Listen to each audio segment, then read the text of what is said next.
随着智能手机的功能日益强大，电池的续航问题成了很多用户的心头病。尤其是 iPad 手机，常常会用，你就会发现了，手机的电池消耗比较快，甚至一天要充好几次。其实很多的时候不是电池出了问题，而是手机中的一些设置没有优化好，手机的耗电量是比较快的。那么今天给大家分享，手机里面要关闭这几个设置，立马省电又流畅。今天给大家分享几个方法吧，教你轻松的解决手机耗电快的问题，让你的手机更省电，用着更流畅。一、管理定位的服务器一定要关掉。定位服务器是手机耗电的大户之一的，很多因为频繁锁定了定位的功能，即使你并没有使用它们，我们会通过关闭不要的定位权限来节省电量。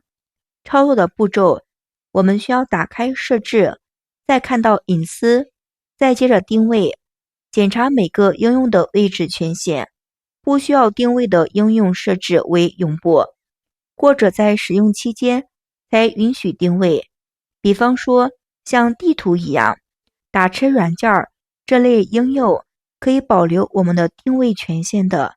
而一些公类数的游戏应用则可以完全的去关闭。二、我们要关闭后台的一些多余的启动应用，这些应用是我们开机的时候就会自动的在后台慢慢的偷偷的运行，很多应用可能从我们的手机买来根本没有打开使用过的，再或者就是1年半载才使用那么1、2次，但它们却是一直在后头全部运行着，所以就会出现了掉电量比较快，消耗我们的流量。我们需要把这些开机的启动全部关掉，关掉之后不仅能够节省电量的流量，也可以避免产生一些不必要的缓存垃圾的。我们打开手机的设置，找到应用设置，然后在里面应用启动了管理，把里面不需要的应用直接禁用掉，以及把基本没有使用的应用直接卸载删掉就好。三、关闭手机的自动调节的亮度开关。很多朋友们为了避免手机在光线较强的情况下看不清手机的屏幕，所以就会把自动调节的亮度全部打开。那么打开之后，手机就会随着我们的光线环境去自动的调节，这样就不会出现我们看不清手机屏幕的问题。但是你发现了没有，一旦打开自动的开关，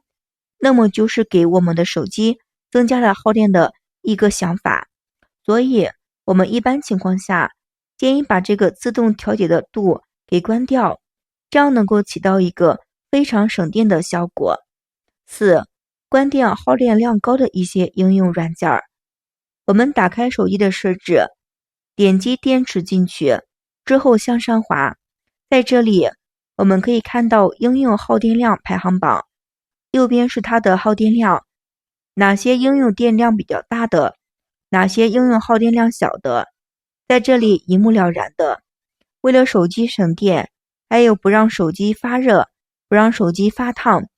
我们可以分别对这些应用进行管理的一些设置。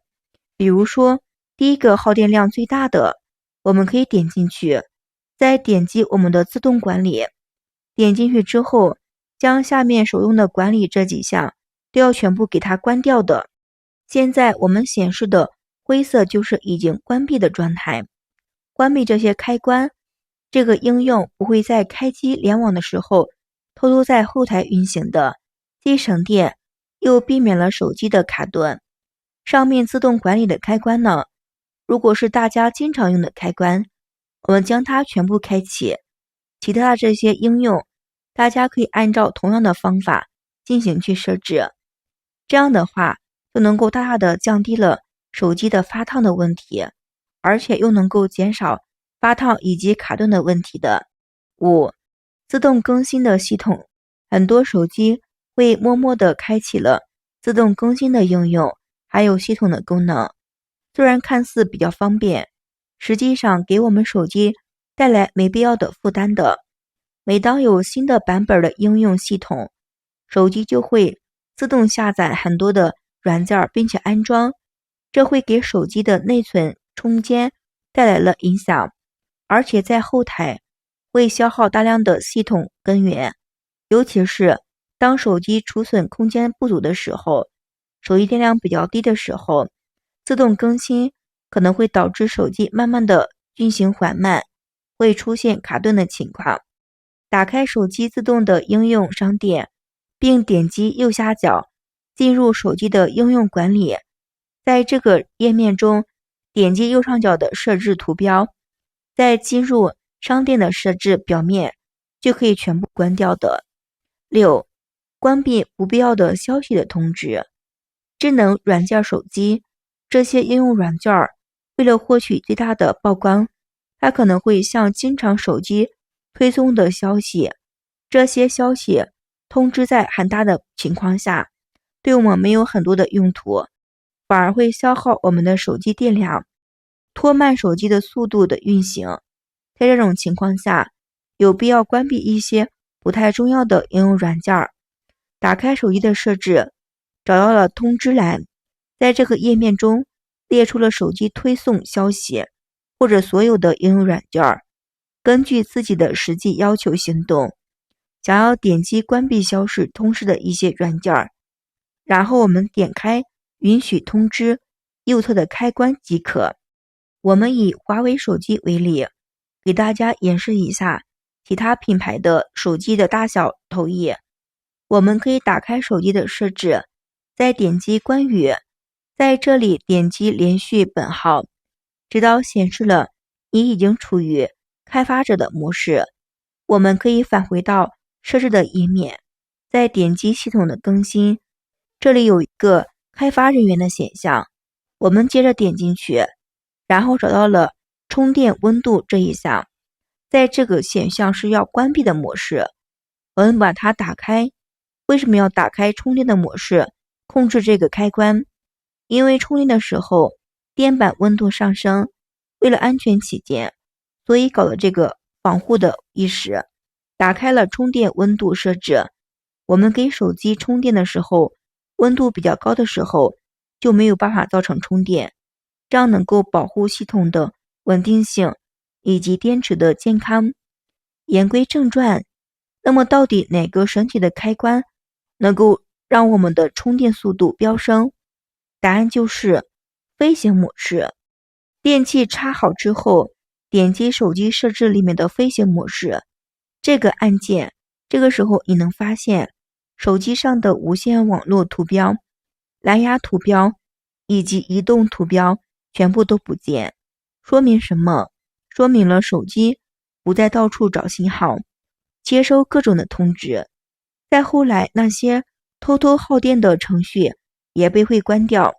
那么这样一来，手机能够全心全意的充电，速度自然就会快了1倍。还有人会问了，开了飞行模式，万一错过了重要的电话或者微信消息怎么办？不要担心这个问题，你可以在开启飞行模式的时候，手动把网络打开，这样你的手机既能够快速的充电，也不会影响你在玩手机，也不会影响我们的视频接电话，或者是娱乐或者沟通都是两不误的，完美了可以解决这个问题。如果你实在不想开飞行模式充电，还有其他的省电办法，仔细的去检查一下手机的设置，把那些暂时没有需要用的一些软件全部关闭，比如蓝牙、NFC 以及个人的热点。就拿蓝牙来说，即便你没有连接任何的东西，它会在后台持续不断的接收周围的信号，悄无声息的去消耗电量。将这些功能全部关掉，能够有助于你的手机节省充电。学会这些以上关于手机充电的小技巧，不管你用的是苹果手机还是 OPPO 手机或者其他牌子的手机，都不用担心电量不够用。下次给手机充电的时候，记得试这些好办法，可以让手机充电的速度全部恢复如初，电量又耐用，对电池也很好的。好了，今天的精彩小故事就分享到这里啦，非常感谢所有朋友们的支持，谢谢大家，我们明天视频再见。